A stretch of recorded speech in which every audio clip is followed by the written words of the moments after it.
Romanos 12. Si usted no está en el chat de la iglesia y desea que, por favor, acérquese a alguno de los servidores, le da su número y nombre para que lo ingresemos. En recepción, por favor. Romanos 12, 1 al 2.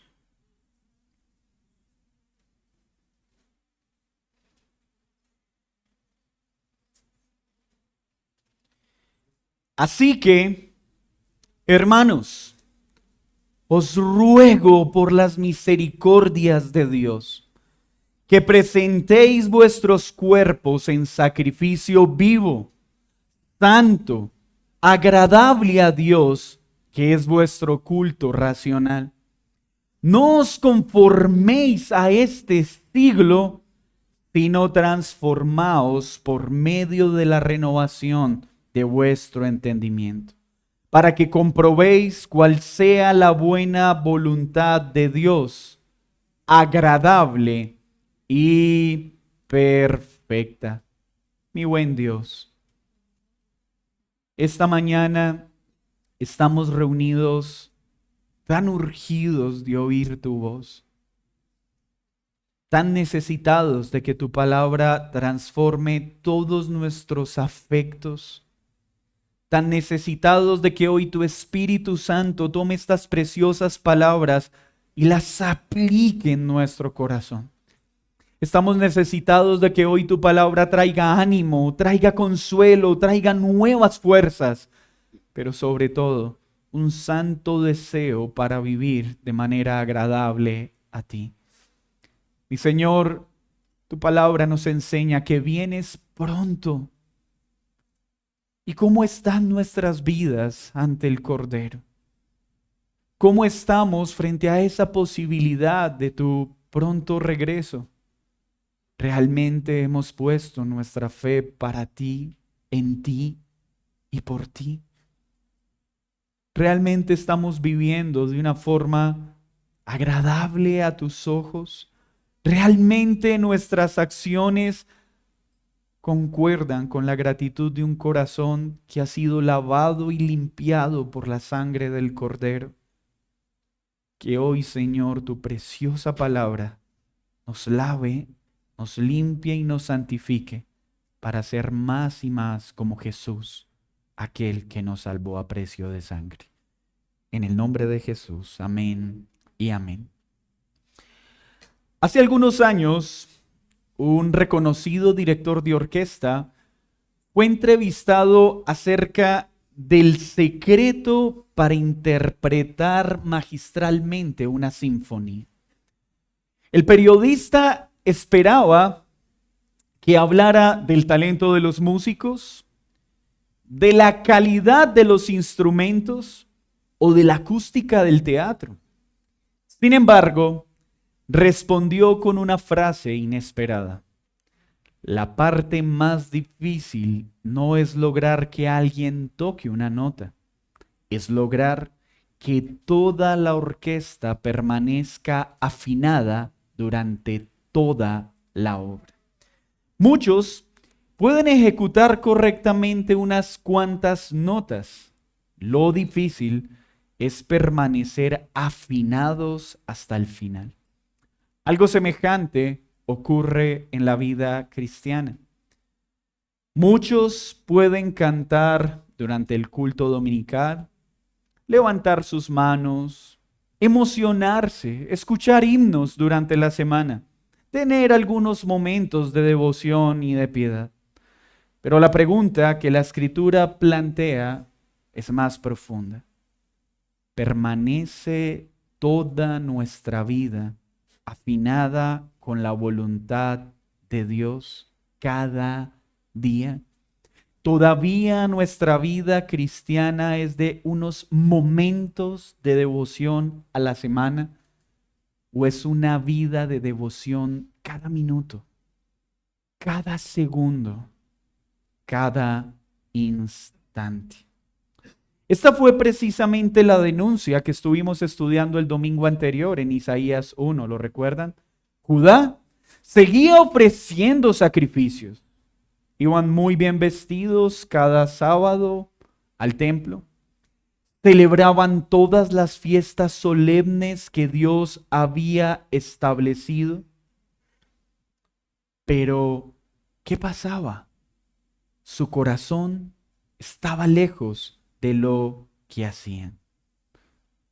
Y Dios les dice, ¿quién demanda esto de ustedes? Y los reprende diciéndoles, no me traigan más esas vanas adoraciones, porque no me es agradable que me adoren con sus manos mientras su corazón está lejos de mí. El problema entonces no era la liturgia, el problema nunca ha sido lo externo, el problema siempre ha sido el corazón. El culto había quedado separado de la obediencia. El pueblo seguía presentándose delante de Dios, pero ya no vivía para Dios. Note el cuadro doloroso. Hacer las cosas que Dios manda, pero vivir completamente alejado de lo que Él verdaderamente espera de nosotros. ¿Eres tú uno de aquellos que sigue cumpliendo ciertos rituales mientras vuestra vida está lejos de lo que Él pide? La pregunta entonces que surge naturalmente es, si esa adoración de Isaías 1 fue rechazada, ¿cuál es la adoración que agrada a Dios? Esa es la pregunta. ¿Qué adoración es agradable a Dios? Romanos 12 responde la pregunta que quedó abierta en Isaías 1. Lo interesante es que Pablo no inicia este capítulo de Romanos con una orden, aunque tiene toda la autoridad para hacerlo. Antes de hablar de la vida cristiana, Pablo ha dedicado 11 capítulos, escúcheme muy bien, 11 capítulos a exponer las misericordias de Dios y su evangelio. La belleza de todo lo que Dios ha hecho. Antes de decirle a su audiencia, esta es la vida que Dios quiere que vivan, ha pasado 11 capítulos diciéndoles, esto es lo que Cristo ha hecho. ¿Y esto por qué? Porque el llamado a la obediencia cristiana descansa en la obra redentora de Cristo. Jamás tendremos una verdadera obediencia si no descansamos en la obra perfecta de Cristo. En 11 capítulos, Pablo estableció el fundamento de la obediencia. Primero, les enseñó que toda la humanidad, judíos y gentiles, están bajo pecado, incapaces de justificarse por sus propias obras. No hay ni uno solo bueno. Luego les anunció la gloriosa noticia de que Dios justifica de manera gratuita al pecador por medio de la fe en Jesús. Les enseñó que la salvación no tiene un precio que pueda comprarse por los hombres, solo puede ser dada por la sangre del Cordero mediante la fe. Luego les anuncia que están unidos a Cristo, que el pecado ya no gobierna sobre ellos, que ahora viven bajo la gracia y que deben esperar seguros que un día serán glorificados y estarán con Él para siempre. Finalmente, en los capítulos 9 y 11, muestra que toda la redención descansa en la misericordia del propósito soberano de Dios y que Él cumple todo lo que promete. Por eso termina esa sección con una adoración especial. Oh, profundidad de las riquezas, de la sabiduría y de la ciencia de Dios, porque de Él, por Él y para Él son todas las cosas. A Él sea la gloria por los siglos de los siglos. En ese momento inicia esta parte de la carta. Por eso el título de nuestra enseñanza es una adoración agradable a Dios. Y lo que espero quede guardado en nuestros corazones es que la verdadera adoración está en ofrecer nuestra vida por las misericordias que Dios nos ha dado. Una verdadera adoración es entregar nuestra vida en respuesta a las misericordias que Dios ha dado. Y vamos a ver 4 puntos en este sermón. Primero, la verdadera adoración nace de las misericordias de Dios. La verdadera adoración nace de las misericordias de Dios. Segundo, la verdadera adoración consiste en entregar toda nuestra vida a Dios. Entregar toda nuestra vida a Dios. Tercero, la verdadera adoración rechaza el molde del mundo. Rechaza el molde del mundo. Y cuarto, la verdadera adoración fluye de una mente renovada por la palabra. Si quisiéramos simplificar estos subtítulos, es más o menos así. La verdadera adoración surge de ver las misericordias, de una entrega total, del rechazo al mundo y de la renovación de la mente. Ver, entregar, rechazar y renovar. Veamos entonces el primer punto. La verdadera adoración nace de las misericordias de Dios, de ver las misericordias de Dios. Note que el apóstol inicia con esta expresión, así que. Ese así que es una nota importante para introducir una solicitud. Él lo que quiere decir es, teniendo en cuenta los 11 capítulos que ya les he comunicado, ahora hagan esto. Los 11 primeros capítulos están llenos de indicativos. ¿Qué quiere decir esto? 11 capítulos describiendo lo que Dios ha hecho por nosotros, su amor, su paciencia, su misericordia, su justicia, su bondad, su grandeza. Y al indicarnos quién es Dios y lo que Él ha hecho, ahora aparece un imperativo. ¿Qué es lo que debemos hacer en respuesta a lo que Dios ha hecho por nosotros? Indicativos, lo que Dios ha hecho en Cristo. Imperativos, cómo debe vivir el creyente en respuesta a lo que Él hizo. Este es el orden inalterable del Evangelio. Dios nunca exige obediencia para darnos su gracia. Él concede su gracia para que el resultado sea la obediencia. Gracia y obediencia. Nunca tendremos obediencia sin gracia. Nunca podremos obedecer si nuestra mente no ha sido cautivada por la gloria de lo que Él ya hizo. Murray resumió esto de una forma excepcional. La vida cristiana nunca puede separarse de la doctrina cristiana. La primera es el fruto inevitable de la segunda. Una vida cristiana tiene una doctrina correcta que me mueve a vivir de manera correcta, no al revés. El verdadero cristianismo nunca es una lista de cosas a cumplir. Haz esto, no hagas esto. No, es mira a Cristo. Mira lo que Él ya hizo. Mira su obra en la cruz. Mira su poder para perdonar al pecador. Mira su grandeza. Mira su majestad. Deleítate en lo que Él ha hecho. Y ahora el resultado es que tu corazón va a querer vivir para Él. Esa es la vida cristiana. Y esta estructura aparece en toda la Biblia. Nunca hay una orden sin antes mostrar un indicativo.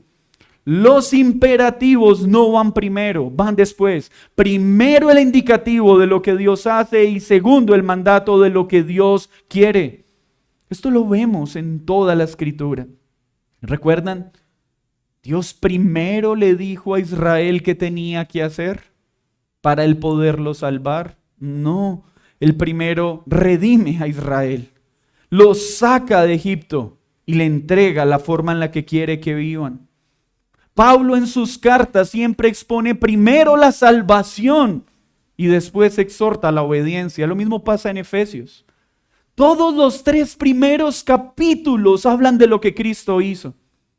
Hemos sido redimidos por su sangre, en quien tenemos perdón de pecado por las riquezas de su gracia. Ahora estamos sentados en los lugares celestiales, disfrutando de las bendiciones celestiales. Ahora somos hijos. Y en el capítulo 4, ahora entonces vivan como deben vivir. Iglesia, la obediencia siempre es la respuesta a un corazón que ha sido redimido. Un corazón no redimido no puede obedecer.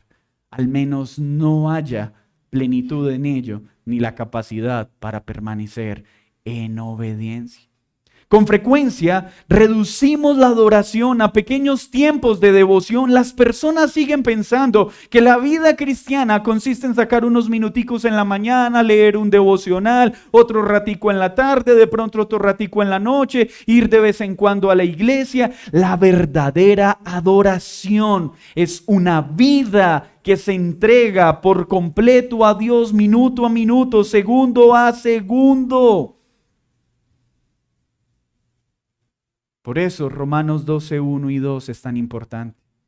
Porque Pablo no empieza diciéndonos qué debemos hacer, sino recordándonos lo que Dios ya hizo por nosotros.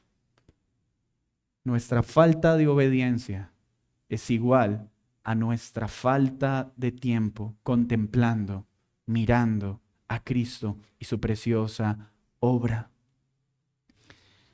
La gracia siempre precede a la obediencia. Dios nunca nos va a aceptar porque obedecemos. Obedecemos porque su gracia ya nos aceptó en Cristo. Miren este pasaje, Éxodo 22. Yo soy Jehová tu Dios, que te saqué de la tierra de Egipto, de casa de servidumbre. Yo te saqué. Yo te salvé, yo me entregué, yo te liberé. Vive para mí. La redención precede al mandamiento, la gracia a la obediencia. Y después de dar esta introducción a esta sección de la carta, hace un ruego. Os ruego. ¿Acaso Pablo no tenía la autoridad para darles una orden? Es apóstol. No tenía la autoridad para decirle, a obedecer rápido. Y si no, recibirán todo el peso de la ira de Dios. Apóstol, con toda la autoridad para ordenar una obediencia inmediata. Pero teniendo esa autoridad, apela a un ruego. Os ruego, por favor, únase al tono de Pablo. Se los suplico con todo el amor. Cuánto deseo que atiendan esto que les estoy diciendo. De forma afectuosa les estoy pidiendo, hagan lo que les voy a decir. Les está hablando como padre, como pastor de un rebaño.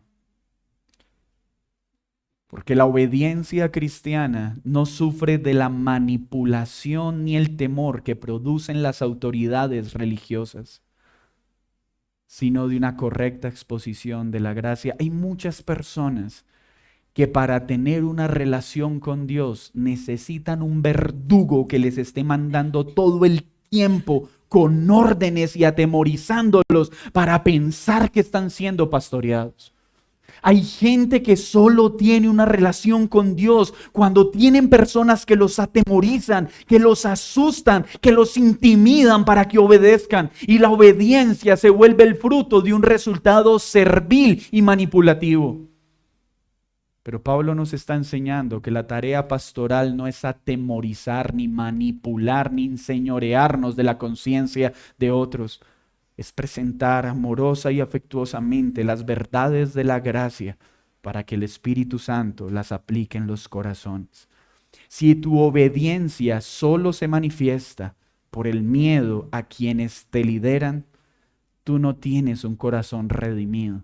Tienes un corazón atemorizado por los hombres y tu obediencia no es por amor a Dios, sino por miedo a los hombres. Este ruego viene acompañado de la expresión, hermanos, os ruego, hermanos.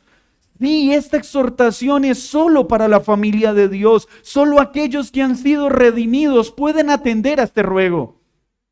Nadie podrá vivir para Dios, nadie podrá obedecer a Dios, nadie podrá adorar a Dios como Él lo pide, sin que su corazón primero haya sido regenerado.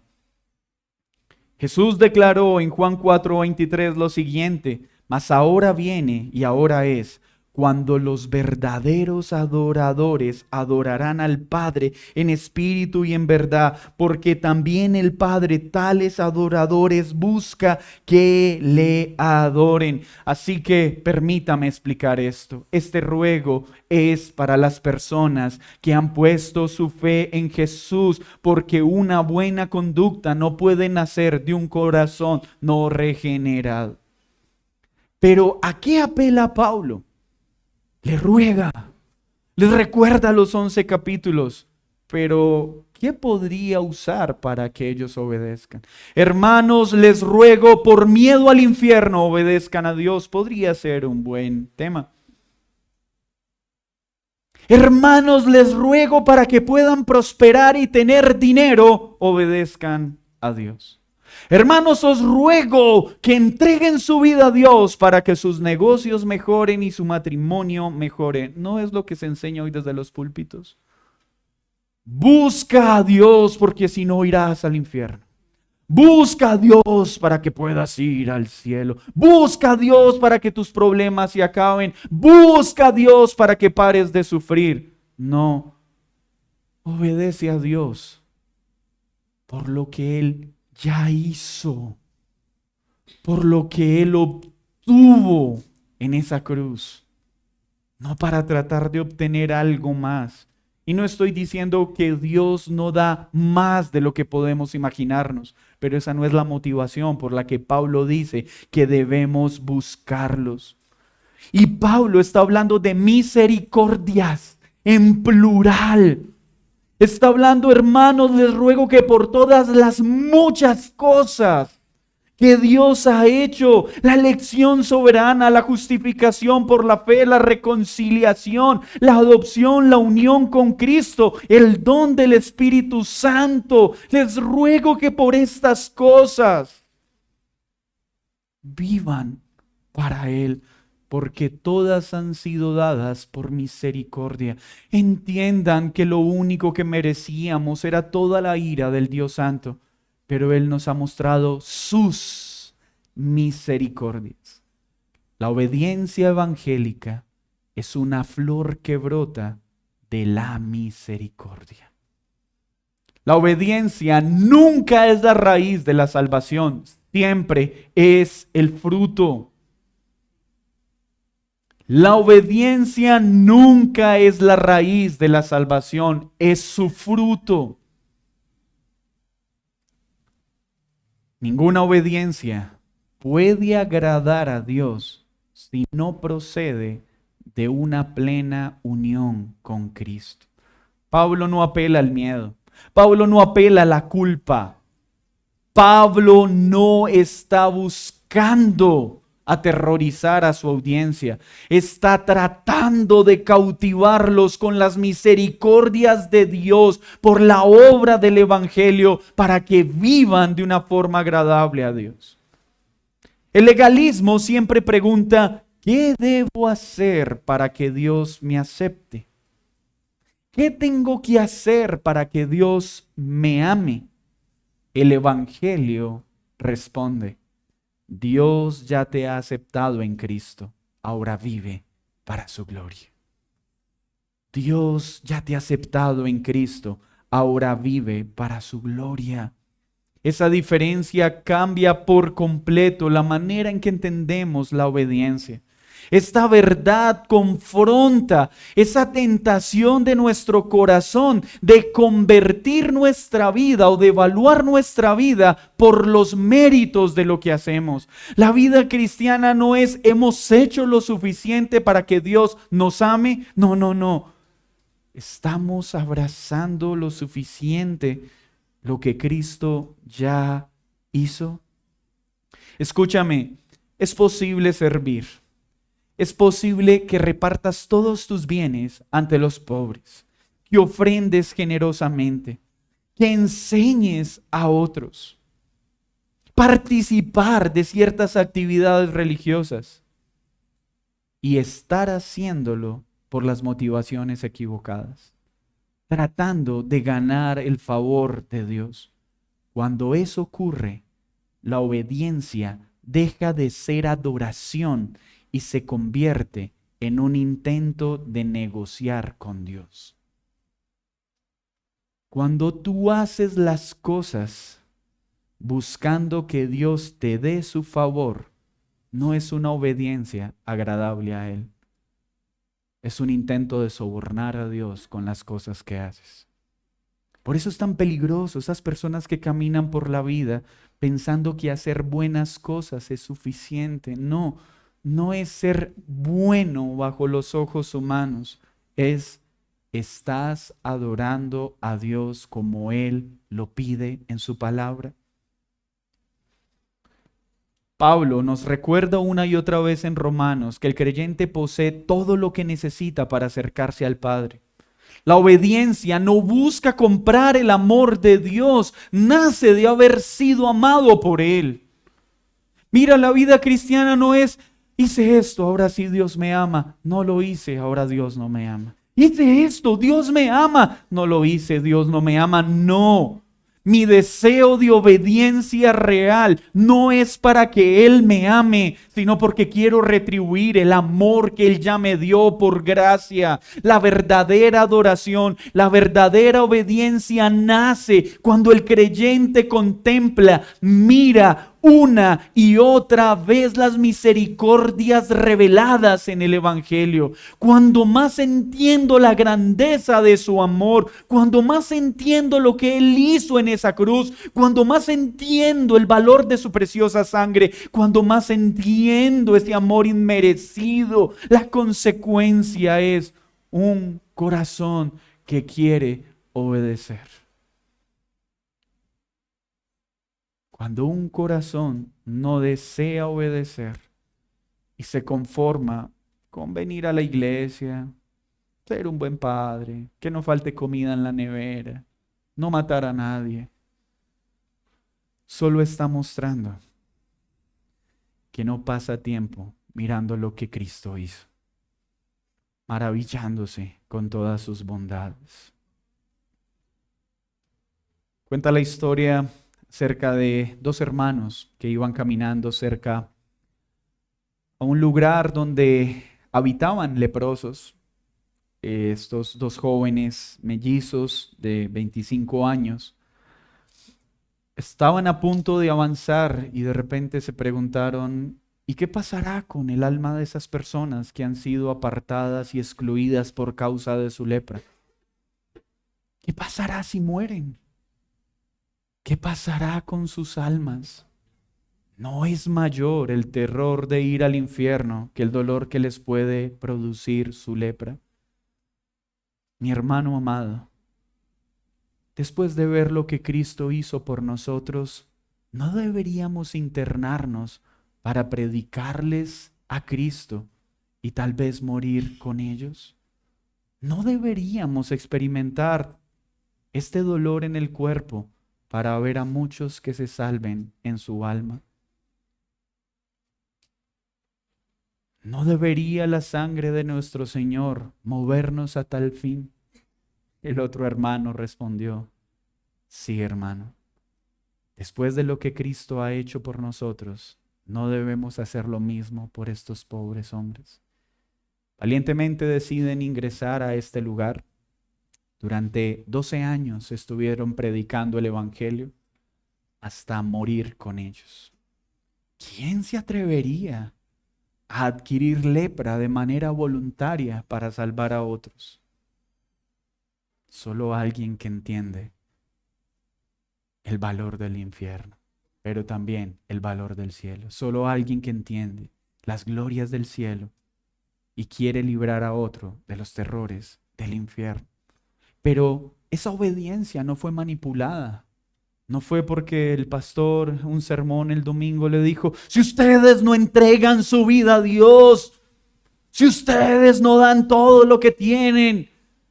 No hubo manipulación, no hubo persuasión. Solo el efecto del evangelio de dos hermanos caminando los llevó a entregar sus propias vidas. Ese es el cristianismo real. Cuando yo puedo mirar a la cruz, cuando yo puedo ver la belleza de lo que Cristo hizo, mi corazón anhela hacer todo lo que Él pide. Así que Pablo establece el fundamento y nos deja claro que la pregunta entonces no es cómo gano el favor de Dios. La pregunta entonces, después de ver sus misericordias, después de recordar sus bondades, ¿cómo debe vivir alguien que ha sido alcanzado por su gracia? ¿Cómo debe vivir alguien que ya no teme ir al infierno porque Cristo lo salvó? ¿Cómo debe vivir alguien que sabe que todos sus pecados fueron perdonados? ¿Cómo debe vivir alguien que sabe que Dios lo ama aun cuando merecía todo el terror del infierno? La respuesta la da Pablo. Presenten sus cuerpos en sacrificio vivo, santo y agradable a Dios. Así que el segundo punto, una verdadera adoración, es la entrega de toda nuestra vida. Pablo ya les dijo la razón. ¿Cuál es el fundamento? Ahora, ¿cómo se manifiesta? Entregando nuestros cuerpos en sacrificio vivo. Esa es la respuesta, no el mandato. Después de contemplar el Evangelio, Pablo llama al creyente diciéndole, no te conformes solo con ir a la iglesia, no te conformes con hacer ciertas cosas que parecen buenas. Debes entregar toda tu vida para glorificar a Dios, toda tu mente, todos tus deseos como consecuencia a lo que Él ya hizo. Y este presentar que Pablo está utilizando significa poner plena e intencionalmente delante de Dios algo. Recuerden que durante muchos siglos los israelitas llevaban animales al altar para ser ofrecidos en sacrificio, ¿lo recuerdan? Sin embargo, esos sacrificios señalaban un sacrificio mayor, un sacrificio que sería obrado por Cristo. Hebreos lo explica. Pero Cristo, habiéndose ofrecido una vez y para siempre un solo sacrificio por los pecados, se ha sentado a la diestra de Dios. Porque con una sola ofrenda hizo perfectos para siempre a los santificados. Ese sacrificio del que está hablando Pablo naturalmente se conecta con Cristo. Pablo nos está llamando ya no a ofrecer sacrificios. Recuerde que eso sigue muy marcado en nuestra mente. Seguimos pensando que hacer sacrificios es lo que nos acerca a Dios. Dar, entregar. Muchas personas piensan que el servicio los acerca más a Dios, que el dar generosamente los acerca más a Dios. No. Pablo está diciendo, Dios los quiere a ustedes. Quiere nuestro corazón, quiere nuestra vida entera. No ofrezcan sacrificios. Él los quiere a ustedes en gratitud al sacrificio perfecto de Cristo. Cuando yo veo a Cristo entregándose por mí, ¿cómo no he de entregar mi vida por Él? El único culto legítimo consiste en que el creyente consagre enteramente su vida a Dios en gratitud a lo que Dios ya hizo. Así que imagínese la escena. Pablo lo que quiere es usar la historia de su pueblo, su sistema ritual, para decirles algo. ¿Recuerdan cuando traían los animales para ser entregados? No, ahora vengan ustedes y entréguense. Pero está pidiendo sacrificios humanos. Está pidiendo que nos entreguemos como lo hacíamos con los animales. No. Pablo está hablando de que todo nuestro ser, todo nuestro cuerpo sea presentado a Él en sacrificio vivo, no muerto. ¿Cómo entonces me presento todos los días en sacrificio vivo y no muerto? Todos los días presentando a Él mis pensamientos. Todos los días presentando a Él mis palabras. Todos los días presentando a Él mi trabajo. Todos los días presentando a Él mi matrimonio. Todos los días presentando a Él mi sexualidad ajustada a su palabra. Todos los días presentando a Él mis recursos. Todos los días presentando a Él mi tiempo. Todos los días rindiendo a Él cada área de mi vida conforme a su palabra. Ese es el sacrificio que Él quiere. Que todo lo que somos viva para Él. Que no nos reservemos nada de nosotros. Dice 1 Corintios 6:19, ¿ignoráis que vuestro cuerpo es templo del Espíritu Santo? Glorificad pues a Dios con vuestro cuerpo, con vuestro espíritu. La adoración entonces no se limita al templo. La adoración real se expresa en tu oficina, en tu hogar, en la universidad, en cómo tratas a tus hijos, en cómo tratas a tus padres, cómo administras tu dinero, cómo respondes frente a la tentación. Es ahí donde vemos una verdadera adoración. Iglesia, me temo que muchos de los presentes han caído en una triste vida de religiosidad. Un acercamiento tan frío y superficial a Dios, tan mecánico. ¿Y cuál es la razón? ¿Qué hace que un corazón se enfríe? ¿Qué hace que el amor, el fervor y la pasión por Dios se apague? Pastor, es que usted no sabe lo que me han hecho. Pastor, usted no sabe la vida, cómo me ha tratado. Pastor, usted no sabe lo que me ha pasado en esta iglesia, en esta otra iglesia. No, Pablo no está haciendo mención a eso. Pablo está diciendo, ¿sabes por qué nuestra vida de obediencia se apaga? ¿Saben por qué el fervor por Dios se apaga? Porque dejamos de mirar y maravillarnos con todo lo que Él ya hizo por amor para salvarnos. Porque dejamos de mirar su perfecta entrega en favor nuestro. Porque dejamos de inundar nuestra mente con las maravillas de su gracia. Y por eso la vida religiosa se convirtió en eso, un simple ritual frío.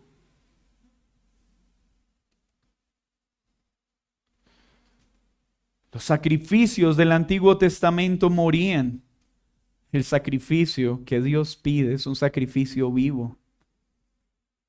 Que cada día vayamos a su altar para presentar todas nuestras decisiones, cada acto de obediencia, cada renuncia al pecado, cada cosa que hago, pasarla por su palabra. Si alguno quiere venir en pos de mí, dijo Jesús, niéguese a sí mismo. Tome su cruz y sígame. Hermanos, la vida cristiana es eso. Ya no vivir para mí, sino para ti. Pero ¿saben cómo es el cristianismo moderno? ¿Y tú por qué vives así? Yo pienso que esta es la forma de vivir el cristianismo. ¿Y tú por qué no haces esto? Yo pienso que eso no es necesario. ¿Y tú por qué no haces esto otro? A mí me parece que eso no corresponde. No, no, la vida cristiana no es de hacer lo que a mí me parece. La vida cristiana es de decir, oh Señor, no quiero vivir para mí, quiero vivir para ti. Quiero que todo lo que soy, quiero que todo lo que hago gire en torno a ti, pero que eso esté en todas las áreas de mi vida y todos los días de mi vida. Dios te ha dado provisión económica. La pregunta es, ¿y para qué me la has dado? ¿Cómo te glorifico con ella? Dios te ha dado salud. Señor, ¿por qué me has dado tanta salud? ¿Para qué quieres que la use? Señor, me has dado estos dones, talentos y habilidades. ¿Para qué me los entregas? Pablo lo está diciendo, para glorificar al Señor.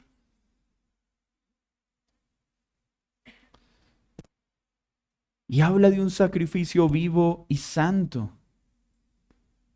Santo no significa perfección, significa apartado. ¿Recuerdan? Así como los elementos del tabernáculo eran consagrados, apartados de un uso normal, lo que Dios está diciendo es, presenten su vida en gratitud por las misericordias y háganlo de manera santa. Es decir, ¿qué es lo que quiero que hagan por mí? Que entiendan que yo me entregué en la cruz para separarlos de vivir como este mundo vive.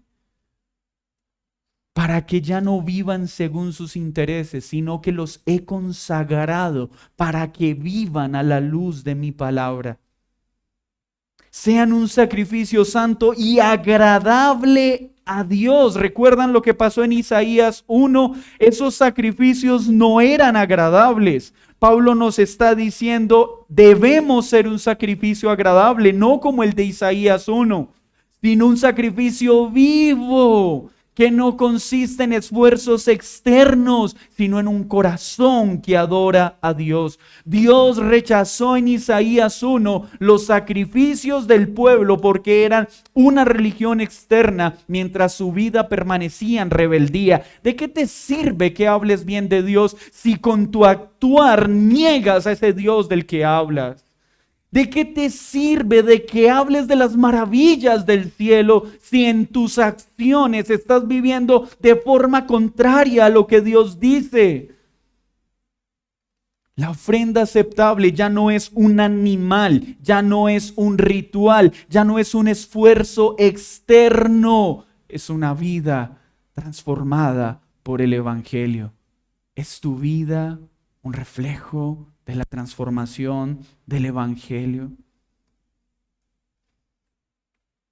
Y nosotros nos convertimos en un sacrificio agradable a Dios por Cristo. Pedro lo dice, para ofrecer sacrificios espirituales aceptables a Dios por medio de Jesucristo.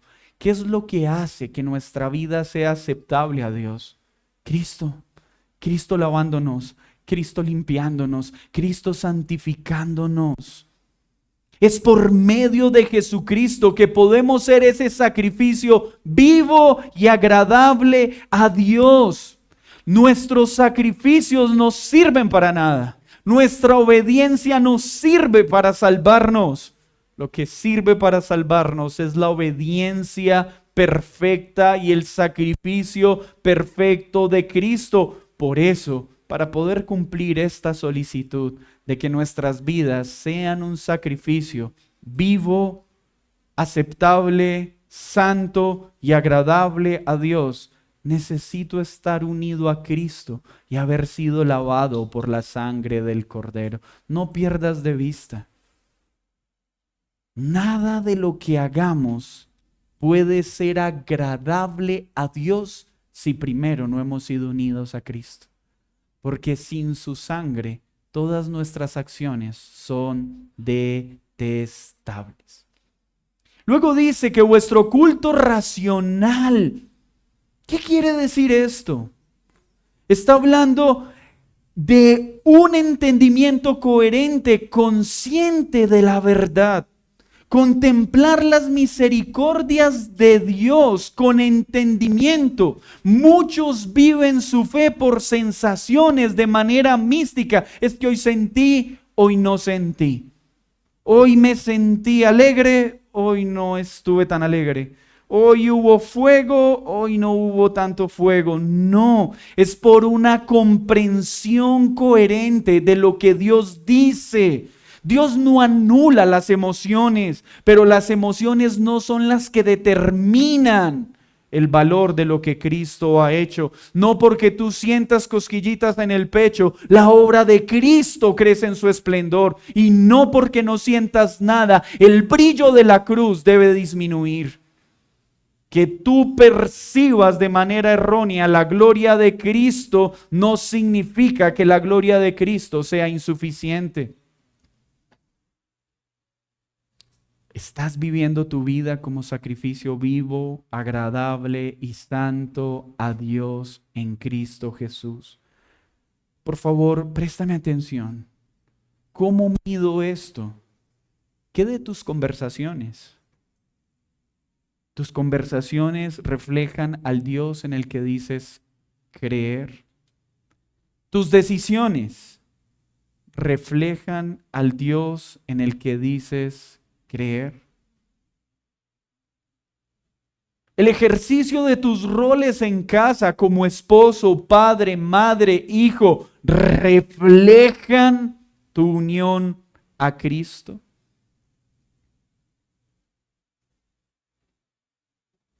Todos los días debemos perseguir esto mismo, que la gloria de las misericordias de Dios nos lleven a vivir cada día para su gloria y no conformarnos con menos. Pero para que esto sea necesario, para que sea evidente y podamos lograrlo, Pablo también dice que hay que hacer algo simultáneo.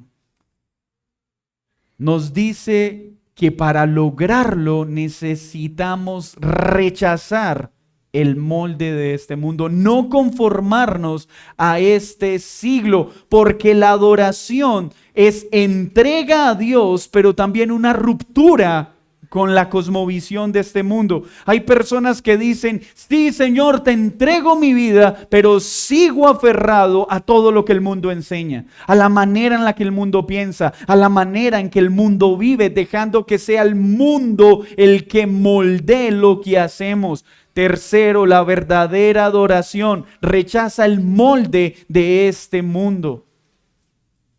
Una verdadera adoración se aparta de lo que este mundo ama. Quien pertenece a Dios, escúcheme bien, no puede seguir en el molde de este mundo. La verdadera adoración no consiste únicamente en decir sí al Señor, también implica decir no a todo lo que el mundo ofrece que es contrario a su palabra. La adoración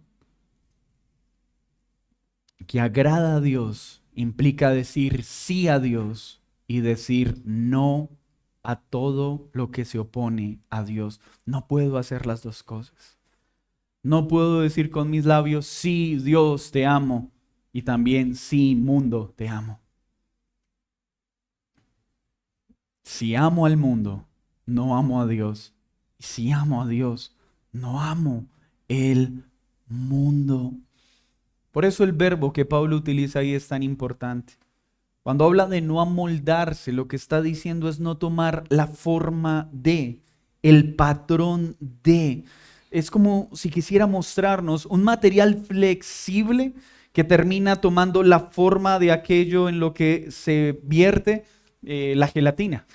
¿A quién no le gusta la gelatina? La gelatina toma la forma del molde que usamos. Es la figura que Pablo quiere traer. Nosotros no podemos estar tomando la forma del mundo que nos rodea. El creyente vive en medio de este mundo, pero no deja que el mundo defina lo que piensa. No deja que el mundo defina lo que es verdad y mentira. No deja que la experiencia defina lo que es verdad o mentira. Porque a veces creemos que por nuestras muchas experiencias podemos cambiar los principios que Dios ha establecido. Creemos que por nuestras muchas canas ahora podemos vivir de una forma diferente a lo que Dios dice. No, Pablo está diciendo, no permitan que este siglo, que las ideas de este mundo nos den la forma en cómo vivimos, jóvenes. ¿Saben qué es lo más difícil para los jóvenes en esta generación y en todas? Es aquel momento en que empiezan a creer que el mundo ofrece algo mejor que Dios. En ese momento has entrado en el terreno más peligroso, porque vas a empezar a ceder a las ofertas de este mundo, pensando que encontrarás algo que nunca vas a encontrar, porque eso que necesitas solo se halla en Dios. Así que Pablo está diciendo, sí, contemplen las misericordias, entréguense como sacrificio, pero necesitan rechazar lo que el mundo ofrece. No dejen que los pensamientos de este mundo infiltren su manera de pensar, que no sea el mundo lo que defina lo que es bueno y lo que es malo, lo que es verdad, lo que es error, lo que es felicidad, lo que es tristeza. Es la palabra de Dios. Por eso Juan dijo, no améis al mundo ni las cosas que están en el mundo, porque todo lo que hay en el mundo, los deseos de la carne, los deseos de los ojos y la vanagloria, no provienen del Padre, sino del mundo. ¿Recuerdan lo que pasó en Isaías 1? El pecado de Judá no consistió solo en ofrecer sacrificios hipócritas. Mucho antes de que corrompieran su culto, ¿saben qué había pasado el pueblo? Había cambiado su manera de pensar. El problema no empezó cuando ofrecieron luego sacrificios a otros dioses. El problema comenzó cuando en su mente habían dejado de amar a Dios. Habían conservado las ceremonias del pacto, pero ahora se identificaban con lo que el mundo enseñaba. La injusticia, la opresión, la corrupción, la autosuficiencia. Lo que Isaías denunció no apareció de un día para otro. Una persona no se acuesta siendo un cristiano devoto y al otro día se levanta siendo un hombre perverso. No. Esto pasa cuando empiezo a dejar que en mi mente se introduzcan pequeñas sutilezas que este mundo considera ciertas, pero son contrarias a la palabra de Dios. Y empiezan a entrar y a encontrar cabida y afectar mi manera de pensar. La adoración a Dios se afecta primero dando lugar a pensamientos de este mundo que parecen inofensivos, pero luego terminan corrompiendo toda mi manera de pensar. La mundanalidad no comienza cuando una persona se va de la iglesia. Comienza cuando deja que el mundo entre a su corazón, cuando deja que el mundo empiece a definir lo que es verdadero y lo que es bueno y lo que es deseable. Toda apostasía comienza con una apostasía invisible en la mente. Pero si era tan buena gente, pero si cantaba tan bonito, pero si enseñaba tan bien, ¿qué pasó? Pasó en lo visible lo que hace mucho tiempo ya había pasado en lo invisible. Hermanos, la apostasía empieza en la mente. Primero empiezas a aceptar ideas contrarias a lo que Dios dice. No es tan importante ir a la iglesia. No es tan importante tener comunión con otros hermanos. Yo no creo que bautizarse sea necesario. Tomar la cena del Señor, bueno, de vez en cuando. Cuando empieces a dar cabida a esos pensamientos, has entrado en un terreno peligroso. Porque empiezan así. Parecen pequeños dardos que luego se convierten en verdades y luego se convierten en acciones. Así que una verdadera adoración tiene una gran batalla en la mente. Satanás lo sabe. Satanás ha buscado moldear al ser humano mediante la mentira. Miren lo que hizo en el huerto del Edén.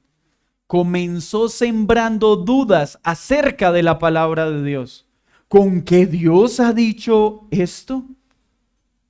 Hermanos, Antes de cambiar nuestra conducta, Satanás lo que primero hace es conquistar nuestros pensamientos. Satanás no intenta cambiar la conducta. El primero cambia la mente, nuestra carne opera igual. Dios no dice eso. Mira, la fornicación no es tan malo como dicen. Donde Dios esté, ahí hay amor. Adulterio, no, esa palabra suena feo. Una canita al aire. Así empieza Satanás, con pequeñas sutilezas. Cosas que parecen inofensivas, pero que empiezan a poner en tela de juicio lo que Dios dice de manera explícita. La vida cristiana es un reflejo de la manera en la que pensamos acerca de Dios. Si nuestra mente es moldeada por la cultura, nuestra conducta terminará reflejando nuestra cultura. Pero si nuestra mente es moldeada por la Escritura, nuestra vida comenzará a reflejar el carácter de Cristo. El punto es, ¿qué es lo que gobierna nuestros pensamientos? El pecado rara vez domina primero las acciones. El pecado primero conquista nuestros pensamientos. Primero nos hace creer que algo malo es bueno antes de que lo hagamos. Así funciona Satanás. Hermanos, nuestra ciudadanía es del cielo, de donde es nuestro Salvador. Vivimos en este mundo, pero no pertenecemos a este mundo. Nuestros valores no deben ser extraídos de este mundo, nuestra esperanza no debe ser extraída de este mundo, nuestra identidad, nuestra realidad, todo debe estar gobernado por el Evangelio. ¿Quién está formando tu mente? ¿Saben qué me pareció interesante en esta época de elecciones? Cómo muchas personas tienen sus posturas políticas, sociales, de matrimonio, no por la Escritura, sino por las ideas de este mundo, por las sutilezas de este mundo. Muchas personas han dejado de filtrar lo que creen por la Escritura. Muchas cosas que pasan en los matrimonios es porque dejamos que las nociones de este mundo ingresen. Tus decisiones, la cosmovisión que tienes de tu vida, ¿realmente la sacaste de la Biblia? ¿Las decisiones que estás tomando están siendo gobernadas por la Biblia o por este mundo? ¿Cómo entonces logramos renovar nuestra mente para no ser amoldados por el mundo? Iglesia, solo hay una forma, a través de la palabra de Dios. Miren lo que dice Pablo. Último punto. Transformados por medio de la renovación de vuestro entendimiento, para que puedas comprobar la voluntad de Dios agradable y perfecta. La verdadera adoración no consiste simplemente en abandonar el pecado. Requiere que toda nuestra manera de pensar sea renovada por lo que dice la Biblia. ¿Cómo estás educando a tus hijos? ¿Según la psicología moderna o según la Escritura? Es curioso cuando a veces hablo no con los padres, papá, ¿estás disciplinando a tu hijo? Pastor, disciplinar. Eso es muy arcaico. Esta no es la generación de la disciplina física. Esta es la generación del diálogo profundo, de inclinarte a la altura del niño y hablarle de tú a tú para que te entienda. Sí. ¿Y qué hacemos entonces con la corrección de la que habla la Escritura? ¿En qué momento los parámetros de este mundo son los que han establecido la forma en la que educamos, instruimos? Vamos a hablar del matrimonio entre hombre y mujer. ¿Perdón? ¿Quiénes son ustedes para venirnos a decir cómo debe funcionar el hombre y la mujer? No, nosotros no, Dios. ¿Qué está gobernando la forma en la que estás viviendo? La Biblia, la palabra de Dios, porque la única forma de ser transformados es mediante su palabra. Entonces escúchame bien, ¿cómo voy a conocer sus misericordias? ¿Cómo voy a conocer sus bondades? ¿Cómo voy a ser transformado si no paso tiempo en su palabra? Las personas siguen esperando tener encuentros místicos. Muchas personas pasan de iglesia en iglesia esperando que suceda algo sobrenatural, como que llegue a este lugar y pase algo y sienta algo y mi vida se transforme de un día para otro y nunca más vuelva a ser el mismo. No, la Biblia lo que nos dice es que una vida va a ser cambiada en la medida que sea lavada y limpiada su mente por la palabra de Dios, en la medida que pase tiempo en la palabra de Dios. En la medida en que mi mente se sature de lo que su palabra dice, necesitamos pasar tiempo con Dios y no lo hacemos. Nuestros problemas matrimoniales no se están solucionando porque nuestra mente no está siendo renovada por la palabra de Dios. Nuestra relación con nuestros hijos no está siendo transformada porque no pasamos tiempo con la palabra de Dios. No hay otra forma para que se renueve nuestro entendimiento, porque si nuestra mente no se llena de la palabra de Dios, se llenará de todo lo que ofrece el mundo.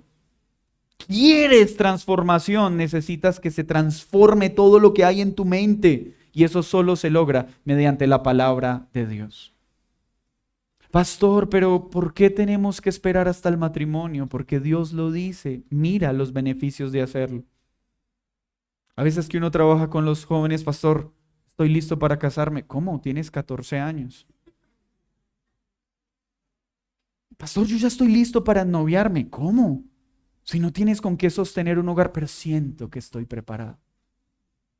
Pero así manejamos muchas cosas. Siento, creo, me parece, no. ¿Qué dice la Escritura? ¿Qué dice la palabra? Yo sé que esto lo han escuchado muchas veces. Pero ¿saben qué es lo triste? Que aún así estamos ignorando lo que la palabra de Dios dice. Jóvenes, no solo escuchen la palabra, obedézcanla. Nadie vive por encima de lo que cree. Toda decisión, toda prioridad, toda actitud comienza en lo que he aceptado en mi mente, acerca de Dios o acerca de lo que el mundo enseña. La renovación de la mente es el principio de toda obediencia verdadera. Por eso Juan dice, santifícalos en tu palabra. ¿Y cuál es la verdad? La palabra, tu palabra es verdad. Santifícalos en la verdad, tu palabra es verdad. La renovación ocurre cuando el Espíritu Santo aplica su preciosa palabra en mi corazón. Pero ¿cómo el Espíritu Santo va a aplicar la palabra de Dios en mi corazón si no paso tiempo en su palabra?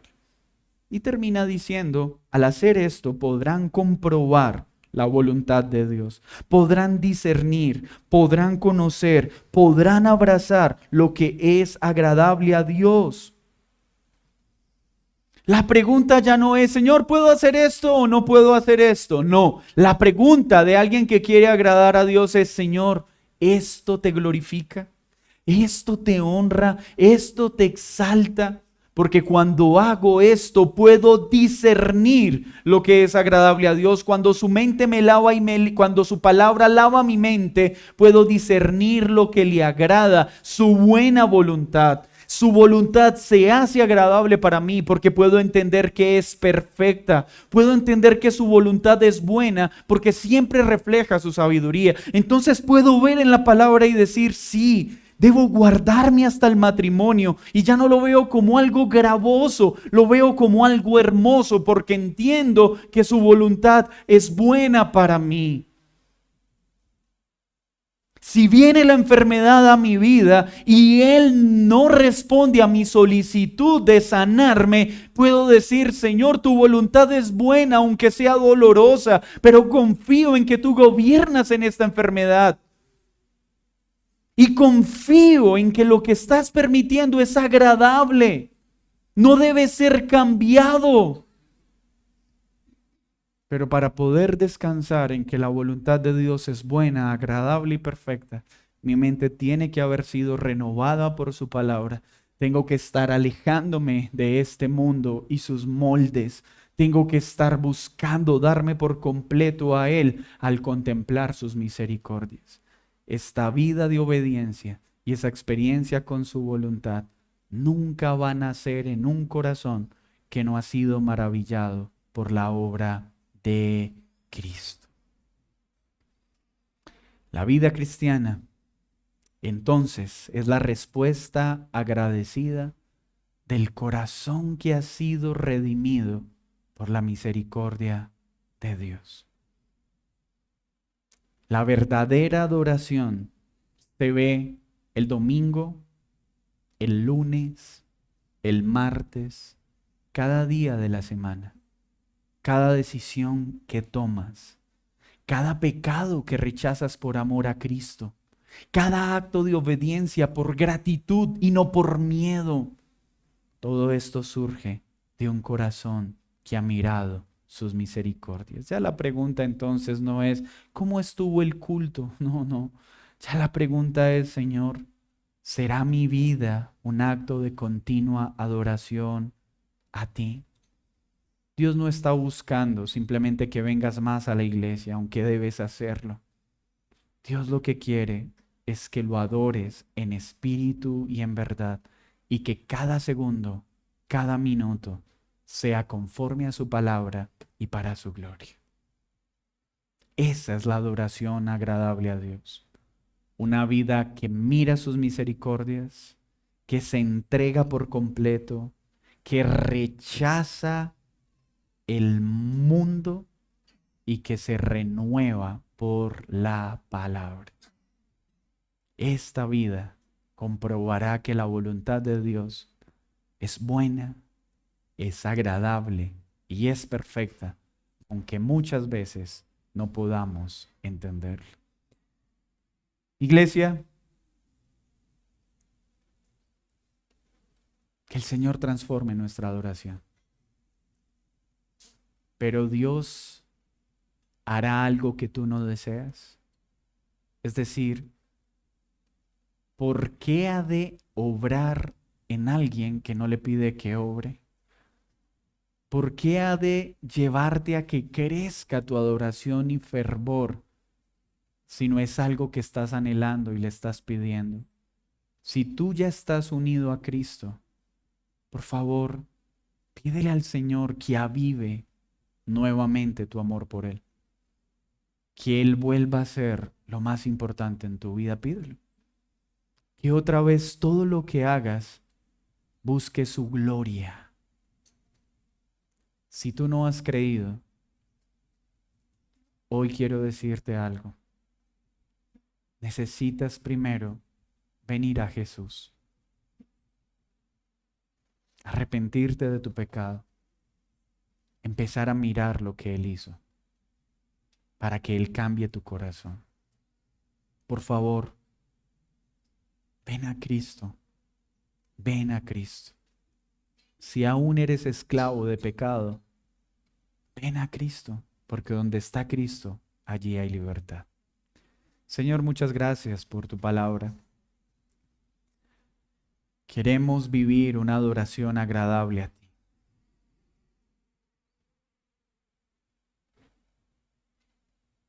Algo que es imposible para nosotros, pero que es posible para ti. Ilumina nuestro entendimiento para ver la grandeza de tu amor. Y te invito a que ores por eso, niños. Aprovechen este momento, jóvenes. Aprovechen este momento para decirle a Jesús, ilumina mi entendimiento para ver tus misericordias. Ayúdame a entender, Señor, lo que tú hiciste en la cruz para perdonarme y salvarme. Ayúdame a ver la belleza de lo que tú hiciste para salvar a un pecador como yo. Y que en respuesta a esas muchas misericordias, entregue mi vida a ti. Me aleje de las ofertas engañosas de este mundo y pueda inundar mi mente con tu palabra para descansar en que tu voluntad es buena, agradable y perfecta. En Cristo Jesús. Amén. Vamos a tomar la cena del Señor.